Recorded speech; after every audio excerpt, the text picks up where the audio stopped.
they don't even care about dating girls anymore. They're just literally, when there's birthday parties, like all the boys are on their phone, then they go in groups and like they mosh dance with each other. No interest in the girls. And these are like 17-year-olds. Like that's not.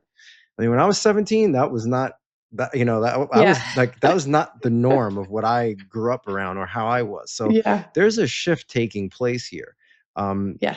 So speak to that, please, because you could speak to that better than I could just from that vantage point. Yeah. What's your take on that? Yeah. The Overstood Human Podcast. Unfiltered dialogue, real solutions, no labels.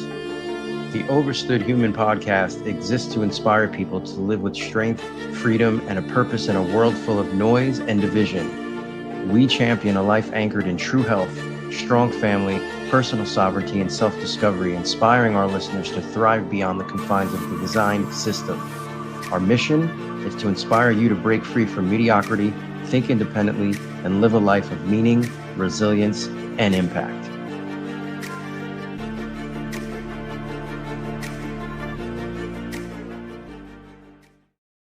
Well, I want to just say a few things real quick. Like I have people that I know who are gay, and they are not on board with this LGBTQ or SWXYZ, whatever. And this really, it's gender confusion and children that are so young. I mean, I saw a study. They asked this like the little 4-year-old, because 4-year-olds can decide what sex they are. They said, "Do you want an Oreo cookie or $1 million?"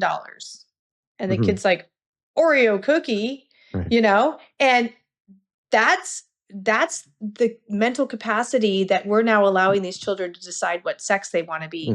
And really what we're teaching them at such a young age is that the sex that they were given is wrong. So they grow up thinking that they were born in the wrong body. Yep.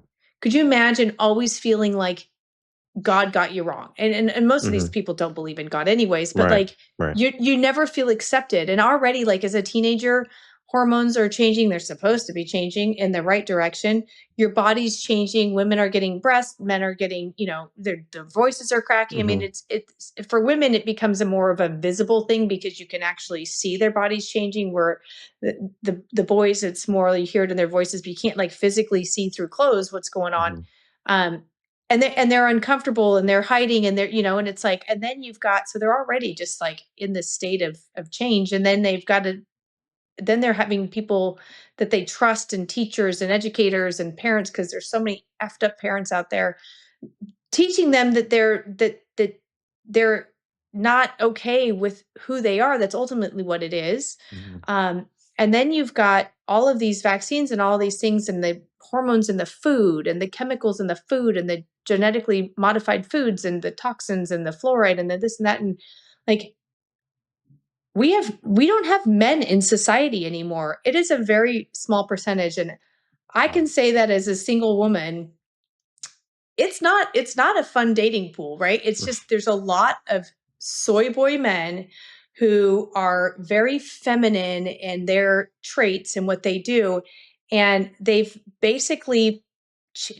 reversed roles. Like they want the woman almost has to be the male role in the relationship because there's so much femininity in the men.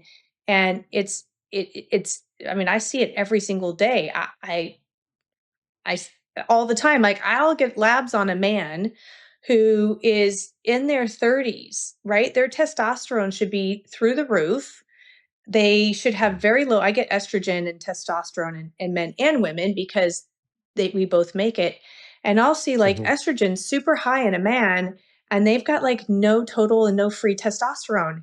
And no wonder our men are like little cowards now. No offense to any of you guys, but there's not like, what happened to the man that opened the door for the woman and protected them and protected the house and took care of the family and was the one that people could lean on and the one that people could, the family, the wife and the kids, it was their protector, right? Besides God, the man of the house was the man of the house. And it's like the roles are totally reversed and the women are becoming the dominant figure because for me, like, I feel like because we don't have that, like we're not safe with them. And you start looking at all the things. I'm like, holy crap. Like you have no testosterone, tons of estrogen. And I start talking about all the things like, are you drinking out of a bunch of plastic water bottles? Yeah, I drink, I'm like, stop. There's synthetic estrogen that comes through those plastic water bottles. You're just chugging and it gets hot and cold and hot and cold. And who knows by the time you purchase it from the store, how many times that water bottle has gotten super hot and super cold. Yeah. You're drinking chemicals, you're drinking neuroendocrine disruptors. Then you look at like shampoos and conditioners and laundry soap and dishwasher soap and body wash and deodorant. And like, your skin is the biggest organ in the body and it's porous, right? It absorbs everything you put on it. So even just what you put your dishwasher through, the soap that you put in your dishwasher, the name brands are going to be the worst, right? Your Dove and your Tide and your Snuggle or whatever, your, dryer sheets, they're awful. And they're ruining, makeup for women. Like, look at the brand of makeup. If you're doing some high-end brand MAC and Sephora and all that stuff, man, you're setting yourself up for tons and tons of metabolic dysfunctions, and the hormones are just the beginning of it. So we have a society right now where we've made gender confusion the norm. So already boys that should grow up to be men are growing up being ashamed of being a male, where they want nothing to do with masculinity and want everything to do with femininity. Then you've got all of these chemicals and vaccines that are disrupting the neuroendocrine system. And so what would naturally be a rise in testosterone in these young men that would make them behave more masculine. Like, I'd way rather a super masculine man than some soy boy. And it's not out there anymore. And so we really have to look at, there's so many factors that play a role in it. But, your home life is important. Like, I have 2 sons, and their father is not really in their life all that much. And so I'm raising 2 boys to become men.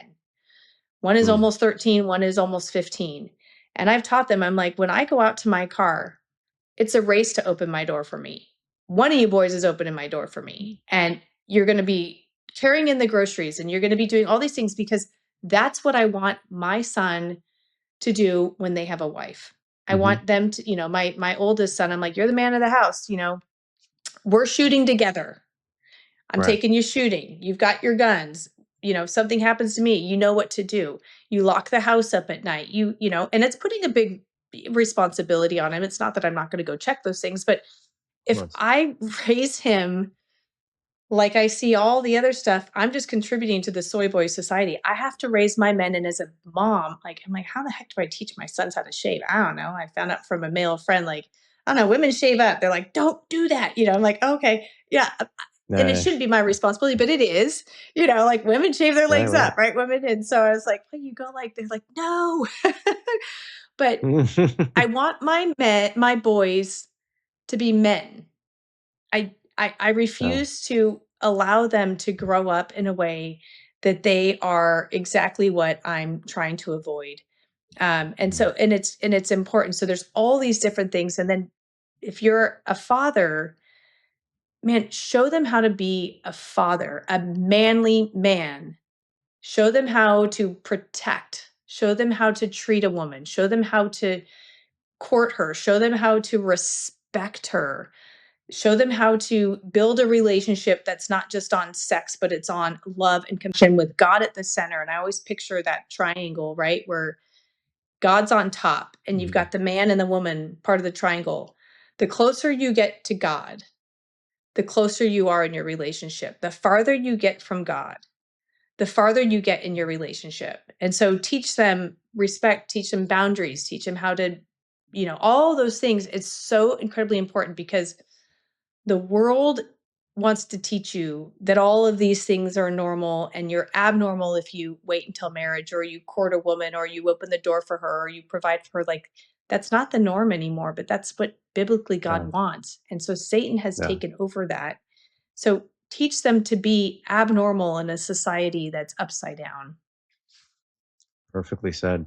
And to add to that, I mean, again, my son will be 8 in July, so I'm still learning as I go. But, we're so fortunate to have so much information, access to information, and to be able to implement. And, through my adult life, I've studied a lot of just different philosophers and people that I've admired.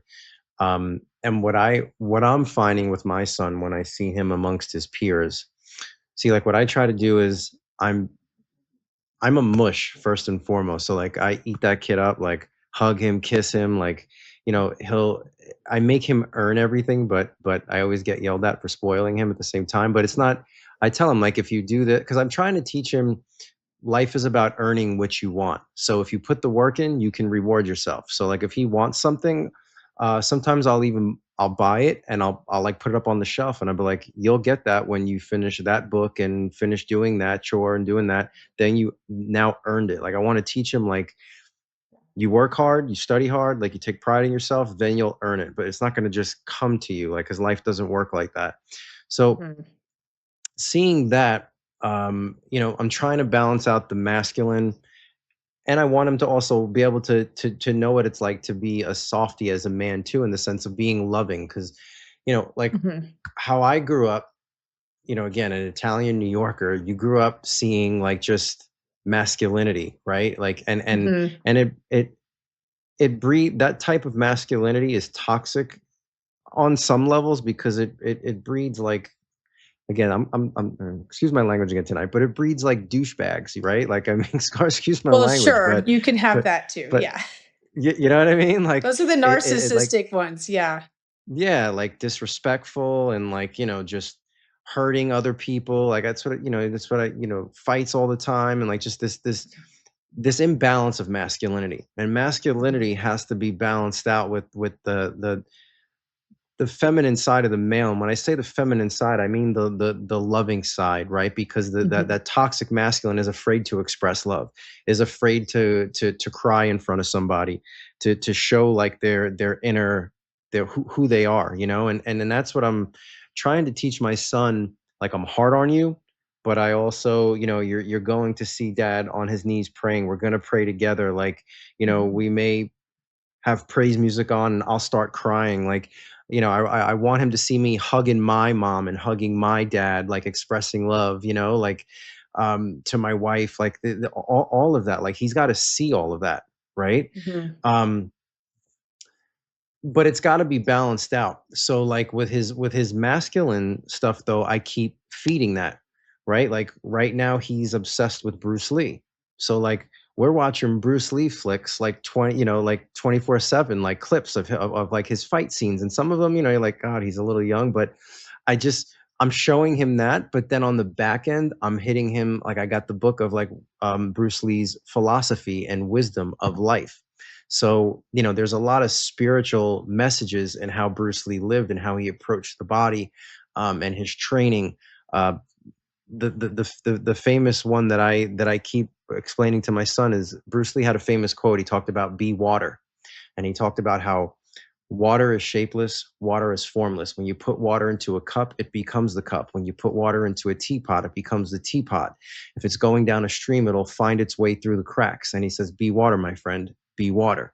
And that's what he did. Like, he studied Taekwondo, but then he formed his own style of martial arts called Jeet Kune Do, because he believed that if you're standing in front of an opponent, you can't just stand in front of an opponent and be like, well, I know how to fight this one way, because an opponent may throw a curveball at you where that one style of fighting is not going to stand up. So you're going to have to adapt and be water, right? So having these conversations with my son have been like, as a father, it's like I'm eating this up, like I'm cherishing it because I see him downloading it, and now willingly on his own. For about the last year and a half or so, I make him every morning when he wakes up, we do 10 push-ups, 10 sit-ups, 10 bodyweight squats. And then at night we do them. But now guess what? I don't even have to ask him. And now he's doing them from his knuckles because he saw Bruce Lee doing them, and he's doing 20, he's doing more. Like, he wants more. Right. So I think, because the male is so, and I see this with clients and with friends, like they're so caught up in the work and then out of the house. And then I have a lot of friends who spend a lot of time with other friends. Like, I'm a hermit. I like to, again, I'll hang out with my dad. I'll hang out with my son. Like I don't want to miss any of that, like I don't want to be absent from him.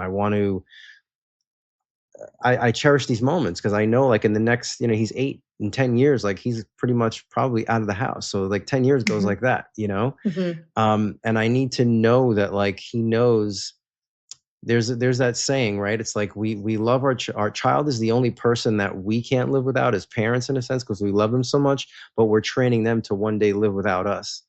And that's like what I try to remind myself of, like how much am I implementing in this kid that if I go tomorrow that he remembers me in a way that's like a symbol of love, leadership, strength, loyalty.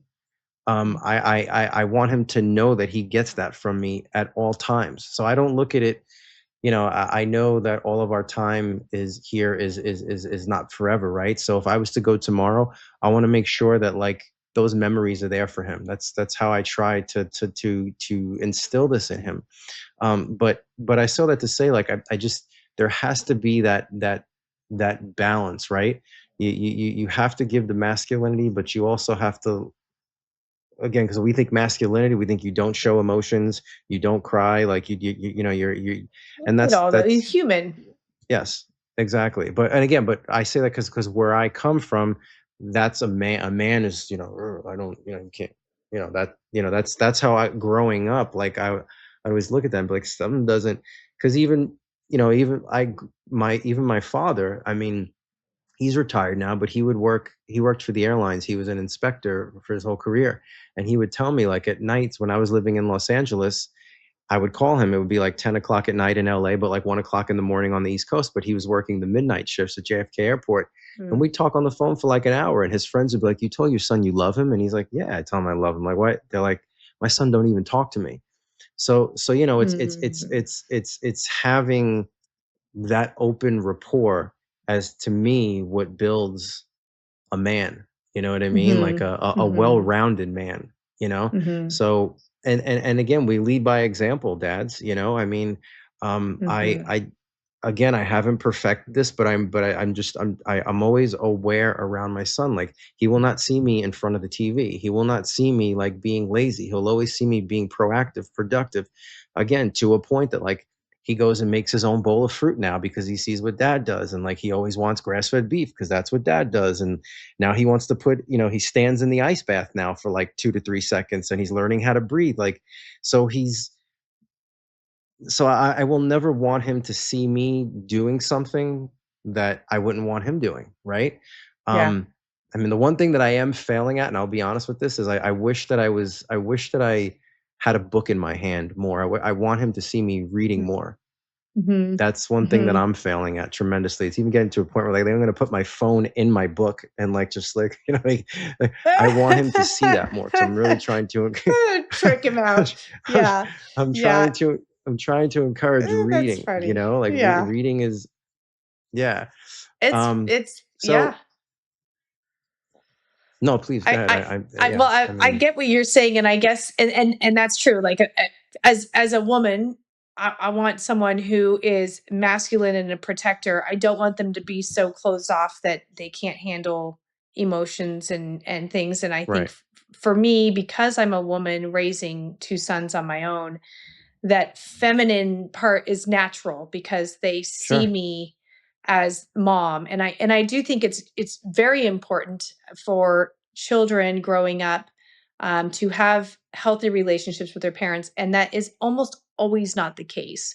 So we often see issues with, I always feel like it's the opposite sex, right? So women tend to have daddy issues and men tend to have mommy issues. And maybe that's just what I see in my practice and kind of around me. But I feel like it's critical and vital to have those kinds of relationships growing up with your parents.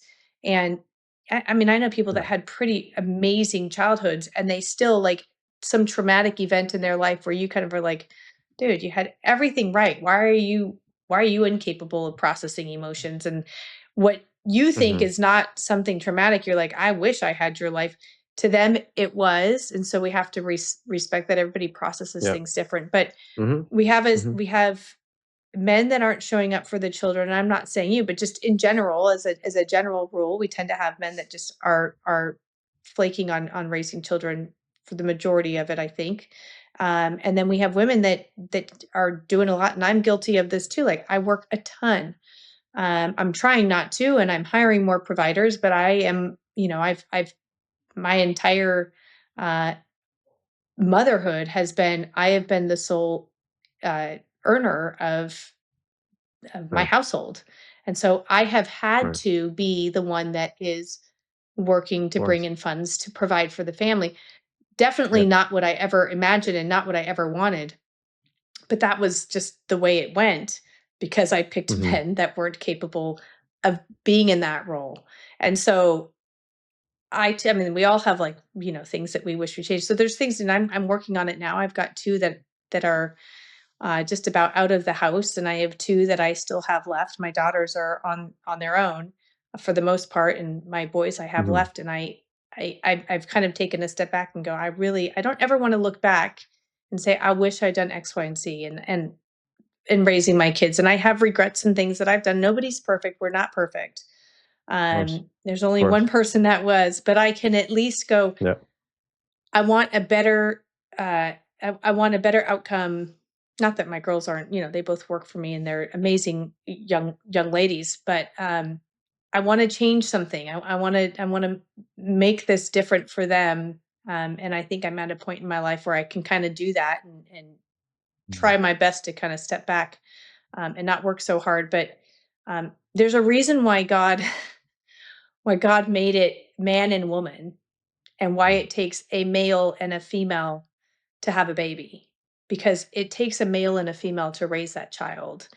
And when you have a healthy environment where the man, sure, he needs to be soft, but where they see dad being the protector, I guess that's a better one, being the protector. Your children are going to grow up, your sons are going to grow up treating women the way that you treat their mother. And daughters are going to grow up looking for a man that mimics their father, healthy or unhealthy. And, and vice versa. Like, we're going to pick up on things that we saw growing up. And so, men, be the kind of man that you want your daughter to marry. Be the kind of woman that you want your son to marry. That's what we have to really look at. Like, I want my sons to marry amazing women. I want my daughters to marry men that respect them and love them and protect them and provide for them and do all the things that biblically is supposed to be taking place. But we live in an upside down world, and I think there's a lot of environmental factors that really alter, besides the brainwashing and teaching children about gender confusion literally in TK. I have a patient who, she quit teaching. She said it was TK, and they were pushing me to teach gender confusion TK. That's 3 and 4 year olds. Like, what? And this is a school in California. I'm not surprised. But like, so there's so many other factors that really, really, really, really, it's critical. And the kids are in school longer than they're at home a lot of times, but your home life has to be one that is so sturdy and strong, and your hedge has to be strong. Keep Satan at bay, and that's in our prayer every night. We pray, and keep the enemy at bay. Protect us from those that want to harm us. And so, if you have a super solid foundation at home, and your kids understand that, then when they go out into the world, whether it's school, education, whatever, workforce, they will be able to pick up on the things that they go, oh, I was warned about that. My parents told me about that. I'm not partaking in that. And it can take as much as just saying there's 2 genders, and that's enough to be called to the principal's office at a lot of public schools, because you're not approving of, I don't know how many they think there are now, but when you have a solid foundation, you teach your kids, then you really, and you ask God every single day, because Satan's always lurking. And especially the closer you get to God, the stronger Satan gets. And so he's not out there trying to, those that are already unsaved, he's not attacking them. He's attacking those that are saved, or those that are walking towards God. He's going to go after those the strongest. And you and I have had those spiritual battles, and, this we've talked about this before, but keep your foundation strong at home. It's clear to us every Wednesday night when we try to go live, right? I know. I ended up spending like so much time just going, we're just waiting for Frank, and let's see if it works. And people are like, you're not talking. Why are you not saying? I'm like, I'm just waiting. I'm sorry. So now I just do small talk. But yeah, I mean, how many times have we done that where it's just, it's so difficult. And so anytime you speak truth and stand for righteousness, which is truly Jesus, the enemy is going to come and attack because you're a threat, but he flees. He flees when you pray. He flees when you speak Jesus as your savior. I mean, and so, but it is, I mean, there's back to, like, there's so many factors, right? There's so many. And so environmental toxins, 5G, your toothpaste, your laundry soap, your body soap, vaccines, everything. It's just, even braces, like my boys need braces. And I'm like, I don't want to put metal in their mouths. I'm not doing it. So I'm like, well, okay, but Invisalign is plastic. So what is easier to detoxify so that I can detoxify them while they're in braces? Because it's all metal. We're just putting metal in their mouths, like at a stage in their life where their brains are like so, gosh, they're just growing at a rapid rate, and here we are just and for anybody listening, like, again, we're not saying live in a bubble, because you can't. You definitely have to outweigh pros and cons of what works for you and your family, what's going to make the most sense. But what I equate all this to with raising a righteous male, because I think, again, it starts with the parents, right? Like we touched on. And I think so many of us, we lose sight of what true self-love is. And if our kids don't see true self-love for ourselves, that gets passed down to them, right? So if a young man who's 18, 19 dating women and mentally abusing them, to your point, not opening car doors, things like that, that comes from a lack of self-love, right? I mean, that's not normal to be like that, again, especially if they've seen that in their household, where mom was put up on a pedestal and treated well from dad. Again, it all comes from like self-love. So I just don't understand those dads that it's like, you have a child now and you haven't changed at all, and that I don't understand at all. I don't get that. I mean, oh my God. I mean, the second I held my son, I felt like a whole other level shift in me, just holding him. Like it was life-changing. Like it was just life-changing. And I don't know how you could be like, I just don't understand how anyone could be a deadbeat dad with a clear head, not being your son's life. Like I just can't wrap my head around that. I know everybody has their baggage and their scars of life, but I mean, for me being a deadbeat dad is like, it's like, I don't know, I have zero like respect, or it's like a pedophile to me. Like I can't respect you. You know what I mean? Like it's you gave up on the most important thing that God has ever given you. It just you think of the word, and I might have said this to you before, but like, for me, like on a spiritual level, I think of the word like God the Father, and I carry that title like father to this being, that I think on a soul level chose to be here, but on a physical level, like it was me that brought him here, right? In a sense, and it's like, how could I not make sure that he's equipped with the tools to, I'm just trying to pass down everything that I wish I had as a kid on a spiritual level. Like I was, and I still am. Both my parents are still alive. They're still married. I have a great relationship with both of them. But a different generation. It's a different generation, different way of thinking.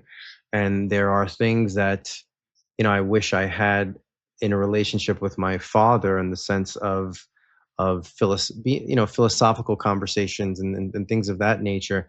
Um, uh, my dad was always working, but he was home on the weekends. But that again, that was that generation, and he did the best he could do with what he was given, and that's okay. And I respect him whole 100%. Like, I can't say anything bad about the man at all, Mm-hmm. but I had all the stuff I'm passing down to my son. I had to learn on my own by soul searching and reading and investigating, and because again, I don't want my son to be just like the common man thinking process, right? Like the middle class mentality mindset, in that of like getting a job and just paying the bills, and like work hard, and like life is hard, and then and then you retire, and I don't want that for my son. I want to I want to give him hope, in the sense of like, there's another way that this could be done, in that Mm-hmm. sense. It doesn't, life is too short. And I see that with so many people of that generation. Like, they've worked their asses off, not happy with what they did. Then Mm-hmm. they retire, and they have like to pretty much have, no enjoyment for themselves, no outlets, no Mm-hmm. hobbies, nothing that they do for themselves. And a lot of people end up, what, it's a very common thing. People that work jobs that they're not happy with, they end up retiring, and they're lucky if they live another 5 to 10 years after Right. retirement, or Right. or not get diagnosed with something where they're in and out of doctor's offices constantly those last couple of years of their life. So again, none of us know how destiny unfolds, but I just, I'm a big believer in, like, I had to unlearn a lot of things, and those things that I Mm-hmm. had to unlearn are the things that I want to fill in the gaps and give to him, Mm-hmm. and you can see it, you can see it, like, amongst his peers. You can see it amongst, you talk to other dads, and you see how, at what level they're trying to be there for their son. And I'm very confident and hopeful that what I'm doing is going to really set him up for the things that I think are important, because Mm-hmm. we're putting the work in together. He's a student, and he's listening. For an almost 8-year-old kid, he's very trusting of, and I think maybe that's because I work from home, and he sees that I have authority in speaking and helping people, maybe. Mm-hmm. So he's not combative, like, at least not yet. I know we're probably going to get there during Yeah. the teenage years. Just wait. I'll, yeah, yeah. Um, but but yeah, I think, and then again, to your point, there's so many things out of, that are in our control, but most people aren't awake to, like, I don't think any child should be given shots. I mean, let's start there. But you snowball everything, right? That the shots, the processed food, the television, the video games, um, making them go to school, like, it in almost most majority of, like, public schools are basically like penitentiaries when you look at the Yeah. schoolyard, the lighting, the hallways, the lockers. So it's a very, Government-run and then, schools. yeah, and then the kid gets depressed, and they're not happy, and then what? Oh, let's put them on Zoloft. Let's put the kid on Adderall, Mhm. and, like, you want to talk about more like messing with your hormones. So it just snowballs, and that's where we Mhm. have to lead by example, I believe, as fathers, right? Of living a life that's of a higher standard. And Mm. I mean, look, all bets are off. I mean, if my child is in harm's way, like, he's got to be pulled out of that situation, and I have to do what I have to do to figure out that he's going to still get educated the way I want him to get educated. And there's I don't know. There's just no excuse. Like, nothing is greater than that, right? Like, if we know Mhm. our child is in a situation that's not serving them, their friends, their social life, they're in a circle where they're getting educated. Like, if something's not lining up, it's up to me to pull the trigger on something. I can't just, like, turn a cheek and, oh, well, I had to deal with that. Like, well, no, if I had to deal with that, then why does he? If I see an injustice or something that's not lining up with our values or what I want him to, how I want him to unfold. I just think it's that responsibility that we all have to take. But I mean, man, my hat goes off to you, Sarah. Like as a I had to have to be the mom and the masculine. That's a lot. But I can't think of a better person that could fulfill that. Getting to know you. I mean, I know that I could put money on it that you're doing an amazing job. It's a big responsibility and a big responsibility on your shoulders. It's not for the weak. But what's that saying? God doesn't call the qualified. He qualifies the called. And that's why you got that role, and that's why it unfolded the way it did for you, right? I mean, it's all his plan, right? It's all his plan. Sure. Yeah. Yeah. And you said something too, which is so true, is you truly have to lead by example. And so if your kids see you engaging in activity that you wouldn't want them to engage in, then stop. Don't do it, And so if you, instead of saying, don't do what I do, they're going to pick up on those things. So going to church, and be careful what church you go to, but reading the Bible and saying your prayers at night, and going outside, like exercise is super important for me. So trying to get my kids, I took my 12-year-old to the track yesterday and made him go walk and do laps, and there was reward at the end of the laps, sure, but it was like, get outside and go, let's do something. And they do a little bit of video gaming at almost 13 and 15, just because that's kind of their downtime, but they have to work for it. We need to do schoolwork, and we need to make sure that our grades are good, and they're at a little private Christian school, but it's monitored. But you really, it is not easy being a parent. It is the most, it's a job that you sacrifice the most, but it's also one of the most rewarding jobs out there. And when you raise a child that is a benefit to society and not a mooch to society, you've done a good job. And we can only do so much, and then it is up to the child. I know amazing parents whose kids turned the wrong way. And so you can only do so much, and then it's up to them to make choices, and you got to be careful who they're hanging out with. You are who you hang out with. If your kids are hanging out with people who are engaging in activities that you don't approve of, and you think your child's not, like, it's only a matter of time before they will. The peer pressure in anything is intense. So make sure your kids are hanging out with friends who follow the same biblical principles that you follow. Try your best to, and you can only do so much, and then it is up to them. And they, I remember growing up, my dad would always try to teach me, like, well, don't do that because, I did that. And I remember just thinking, well, I have to learn my own lesson. So trying for my dad to teach me off of lessons learned that he did that didn't have good outcomes.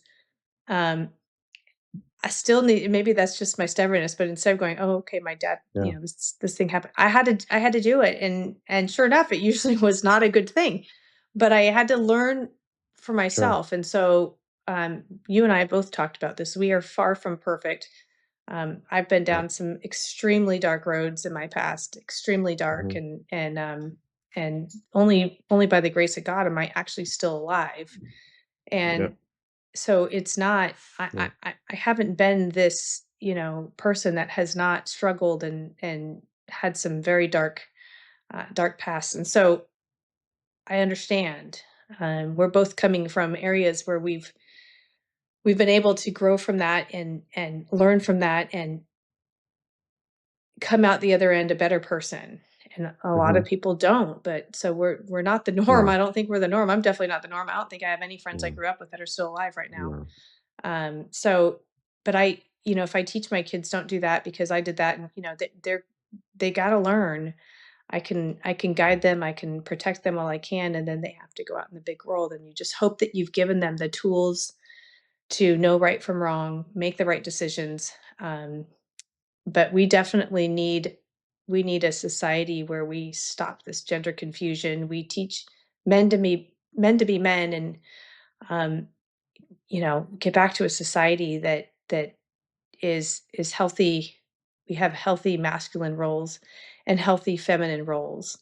And we could have a talk next time about, women who are no longer in that feminine, it could very easily be reversed. Yeah. Yeah, But absolutely. it Absolutely. is this time and age where truly Satan has done everything that he possibly can to destroy the family unit. Yeah. And So, little sidebar here. I just kind of heard this in my head as you were talking. I just think it's kind of interesting too how as this whole gender confusion thing has been really gaining steam over say the last 8-10 years or so, but really in the last like four or so years, 3 to 4 years, like really heavily, and how like masculinity has become this like I guess taboo thing, right? Like not welcomed mm, in society. It's quite interesting too that you've had a guy put there by the establishment as president that is the complete like embodiment of toxic masculinity in a sense of how he sure, handles, how he speaks, what his sure. history is of life. Like he's the poster child of toxic masculinity. So Yeah. it's quite interesting that that has gained a lot of steam, this whole attack on the male, as that is the figure of you know that head of presidency in the United States. I just think that's interesting. And as we've spoke of so many times, like nothing at that level happens organically. It's all planned and plotted for Hmm. multiple reasons, and that could very well be one of them as well, to like create this contrast of being masculine is not a good thing. um Hmm. and I think it's up to men, for us men, to redefine that, like masculinity is not where, we should be more intelligent than we were 50 years ago, 100 years ago. So the idea of masculinity um comes differently, again, you think of the days of, I'm sure there were wise men back then too, but you think of hunters and gatherers or like gladiators and all that, and it's all just like, muscle and strength and all that. But strength also comes from wisdom, from knowledge, from being philosophical, from being able to look at life such a deep perspective. It's not just about the physical, right? So we've evolved more too, and I think it's up to us men to to always redefine masculinity, because I think it could always be like, I think there are staples within masculinity, but then there are also elements that are like changing. And what I mean by that is like, again, there are cultures in the world that think like a man goes to work, does what he does, but as long as he goes home to his family, it's okay what he's done outside the house. But as long as he goes home to his family, Oh boy. and it doesn't matter what he does outside. Yeah, no, I mean that's a real thing. That's a real Yeah. thing. So that's what I mean by like, we have to redefine it. Hmm. We should be becoming more intellectual and rooted in faith. And when you're rooted in faith, that type of consciousness of the male should be dying off, because that's not a real man, right? Like that's a man who's insecure, that's being living a Hmm. life that's disrespectful, that's not respecting his family. Like, so that's not a man, right? But Hmm. there are, unfortunately, through pop culture, um, and just pockets in the world throughout the United States, like I mean, all over, right? Of just this lost, insecure, toxic masculinity that definitely can always be reshaped and reformed into what a man truly is and should be for Hmm. himself, for his community, for his family. You know, I think it's important to always look at that. Um, Sure. so what do you, as a mom to two boys, like when you talk about this masculine thing, what what are you seeing, like say like amongst your sons, their social circles, or like what do you see? Like do you see anything that like that the client told me about his daughter? Like what are you observing like in that age demographic? Yeah, I mean, I think that I've placed them in a pretty restricted environment. I mean, they go to a very Mm, conservative mm-hmm, private Christian school. So mm-hmm, what they see is is sheltered while their brains are developing, and and they know. I mean, they understand. I would never actually put them in a government run school ever, so I'd rather homeschool my children, or just have them literally be out in nature and learning from the ways of the world than putting them in a government run school. But they don't have a lot of that confusion. I've protected them from that. So I think what I see is maybe different from what other people see, where they've got their children in public schools, but their friends are all, most of the families that they go to school with are Christ believing families. And I think I am the only one that is a single mom at that entire school, which is, and we've been there, we're going on 6 years now. So the families are together, and I know people who are married who it's not a healthy relationship and they should not be married. So just because you're quote married doesn't necessarily mean that you're in an environment that is healthy for children to grow up in.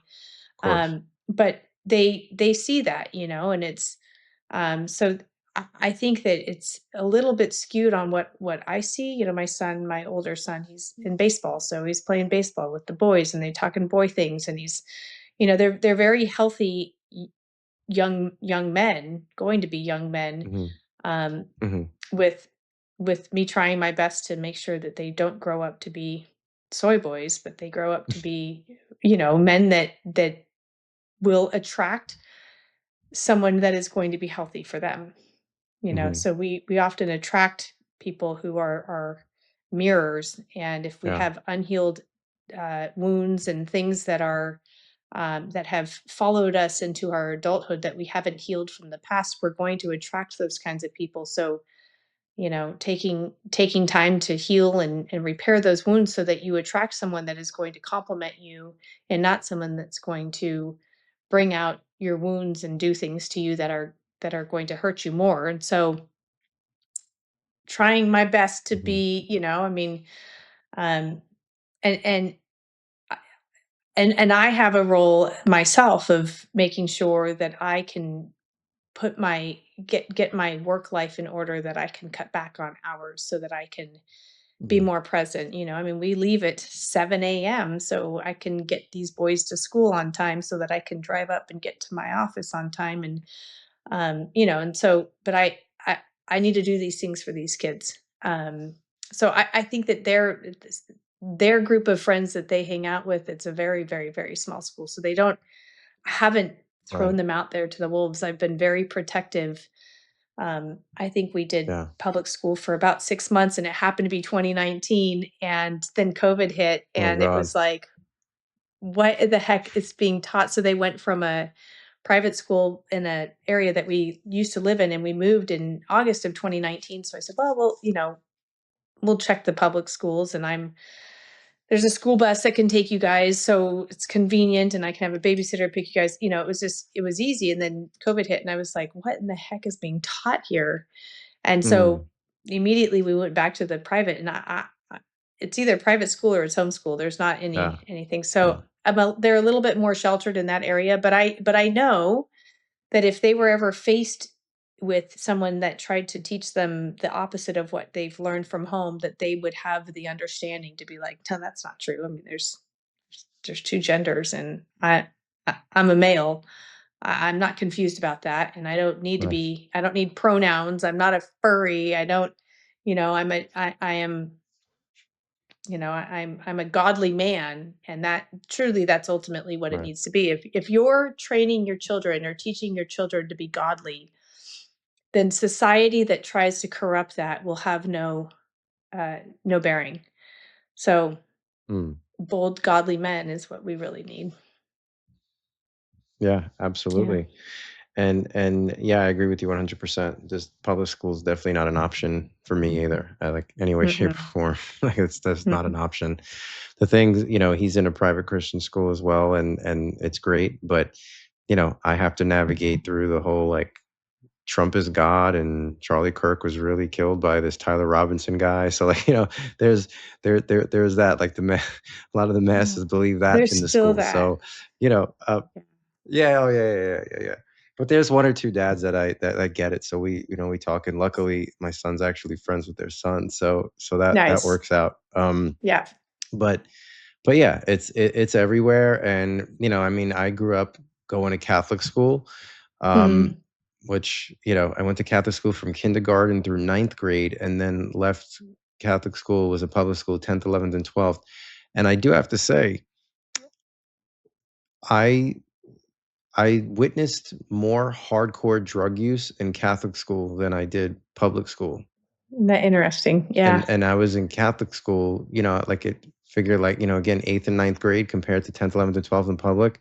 So, I mean, there was, again, private, there was the, wealthier families, the parents were non-existent. They were going on, mom and dad were just going on vacations, leaving the kids at home. And there was the huge parties. And, so, it goes back to what you said earlier. And, because I could speak for myself, I definitely lived a wild life when I was 14, 15, 16, 17, 18, 19, 20, 21 into 22. And that was it. But during those years I lived. Too. What's that? Those are the same years for me too. So oh, really? Yeah. After that, and because I was in 2000. In 2000, that was it for me. June of 2000 is when everything changed. But because I lived through those wild times, I always joke, like, he's never going to get away with anything, because I'll know the signs. Like, I know what to look for. I mean, I'm not going to be gullible and naive. Like, I know, like, I've, when I think back.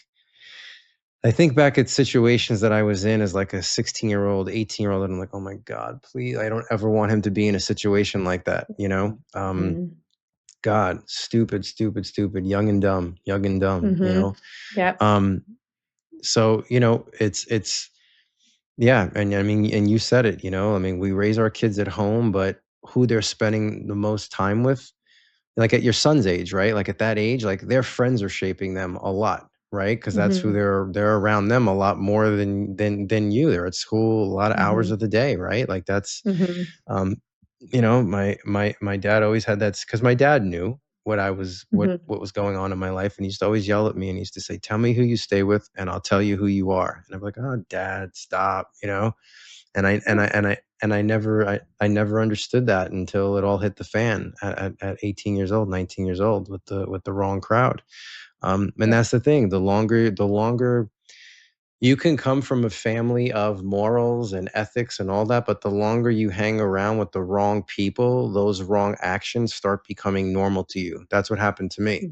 It just started becoming more and more normal. So it's like, oh, you start becoming numb to bad things. And then before you know it, you're partaking in those bad things. You're acting out in those bad things. And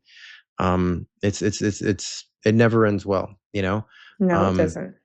It never ends well, but I think for us it did. I mean, like you said, a lot of your friends are gone. I have several that are gone, but also a lot that are, they might be free now. I don't know.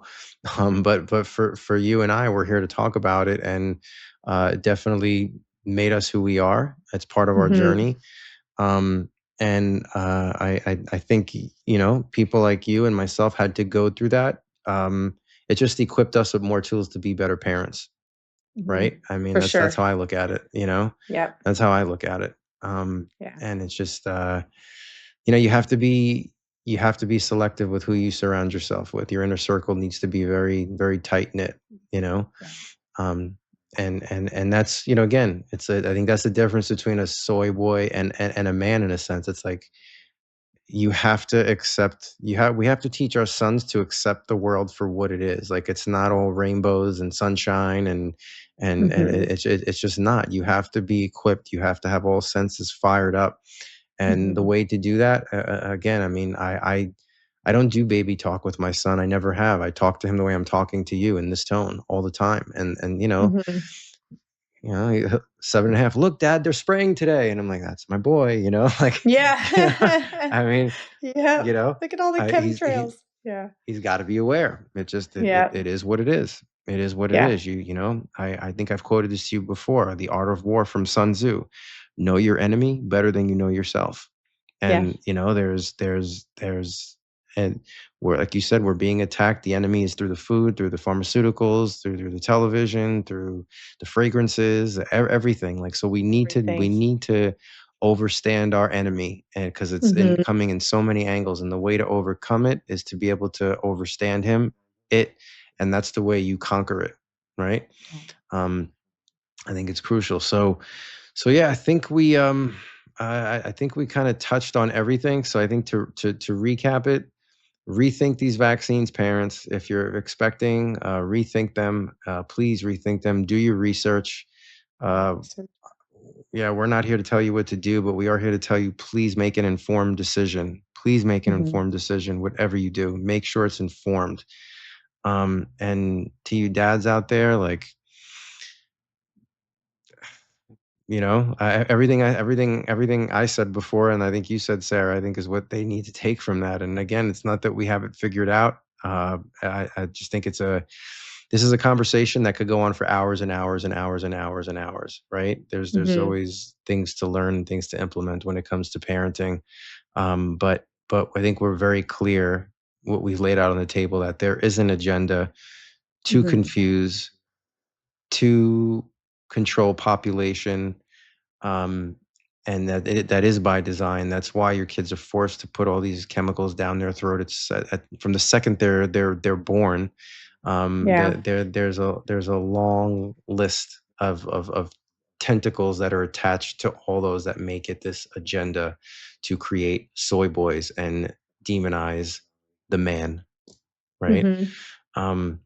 So anyone tuning in, this is the Overstood Human Podcast. And again, all full episodes can be located on X, Rumble, YouTube, and Spotify. Every Wednesday night, there is a new episode. Every Wednesday night as well, we try to do our Facebook Lives, but sometimes things come up, but that's always our goal. And I just want to, thank everybody for tuning in. And Sarah, I want to give you the floor one more time for any closing statements that you may have. Yeah, well, it's always an honor doing this with you, and we thank the listeners. And if you guys have anything that you want to talk about that is weighing on your heart, or something that you want us to discuss, just drop it in the comments and we can do that. So thanks for listening. My name's Sarah Green, and this is the Overstood Human Podcast. Thanks so much. Thank you for watching the Overstood Human Podcast. Be sure to join in next week. This podcast is for informational purposes only and is not intended to be a substitute for professional medical advice, diagnosis, or treatment. Always seek the advice of your physician with any questions you may have regarding a medical condition. Always consult with your physician before starting any exercise program or doing anything contained in this podcast.